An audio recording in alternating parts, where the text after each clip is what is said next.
All right, today we're doing a quick product spotlight on something I've been messing with for the past year. It's these little, I believe they're nylon shock buffs. And to get it out of the way early, I do not recommend using them. I bought these for this M&P 5-inch I use for USPSA. When switching the spring and guide rod to tune it for the ammo I use, I noticed there's a little bit of like slack. Well, I have a different spring in now, so it's not gonna do it, but I had a little bit of slack in the slide.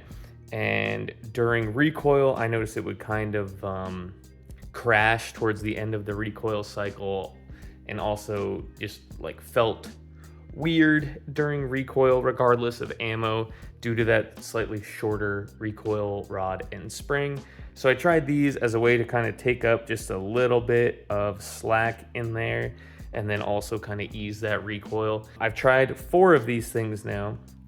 One split up entirely in the gun.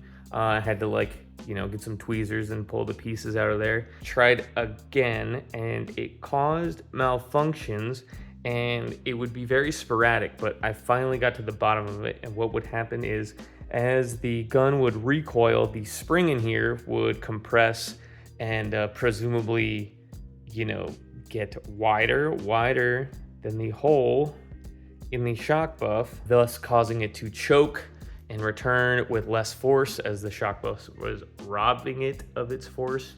Again, I'm not an engineer or anything, this is all based off assumption. Took the shock buff out, same recoil, spring rod, and ammo, the binding went away. I've heard these are useful on 1911s and very specific gun model types, but for your average striker fired gun, with your pretty standard, recoil assembly, I do not recommend these. Sure, they have a purpose, but again, in my opinion, thumbs down, not good, avoid them.